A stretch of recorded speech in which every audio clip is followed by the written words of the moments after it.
To Ukraine, where dangerous wildfires and heavy smoke have engulfed the region around Chernobyl.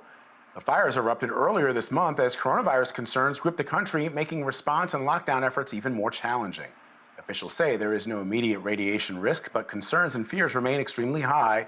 Of course, this follows that devastating 1986 disaster at the now defunct Chernobyl nuclear power plant. So Roxana Saberi has been following the latest for us from London. Roxana, let's just start with the latest developments and what do we know about how these fires started? Well, Anne-Marie and Vlad, Ukrainian authorities say there are now 3 to 4 fires burning in an area called the Chernobyl exclusion zone. That zone was set up after the 1986 disaster at the plant. About 140 people still live in that zone and a few thousand still work there. The fire began on April 4th. Authorities say it was put out by last Tuesday thanks to heavy rain, but reignited on Thursday because of strong winds. As for what caused the fires, Russian media are reporting police have arrested a 27-year-old man and accused him of starting the blaze by burning trash and dry grass. But today, Ukraine's interior minister said it's possible the fire was actually sparked by dry, hot wind. Fires are common in the area, but Greenpeace says this has been the worst in decades. Now, Roxana, Ukrainian authorities have downplayed any radiation risks. A lot of fear, of course, and anxiety persists in the region, as we pointed out a couple of times already, because of that 1986 disaster at Chernobyl. What can you tell us about how Ukrainian officials are treating this? You're right, Vlad. There is still a lot of fear and anxiety in the area. And because of that catastrophe back in 1986, many residents don't trust the authorities today when they say there's no new risk of radiation from the fires. Well, our CBS News producer in Ukraine says authorities told her radiation levels are higher than usual in some places, but are not at dangerous levels.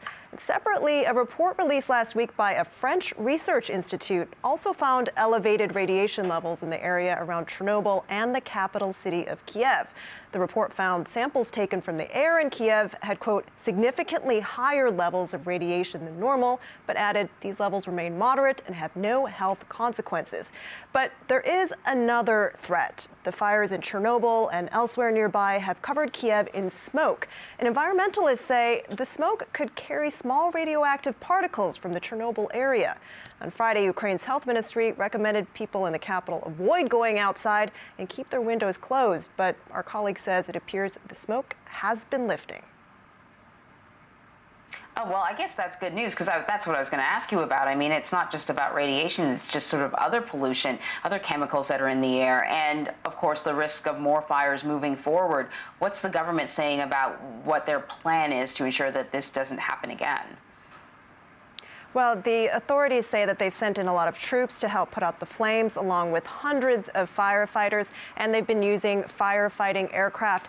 But rescuers say they're also hoping for less wind and more rain.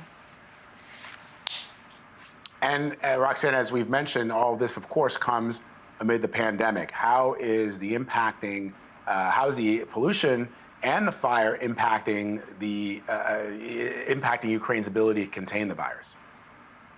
Well, the air pollution in Kiev has hit a city that's been under lockdown since mid-March, and so far around 150 people in Ukraine have died from COVID-19. So these fires have put an extra strain on the country, and it's one more threat making residents nervous. But one silver lining of the lockdown may be that people have had to stay at home anyway and to wear masks when they go outside because of COVID-19.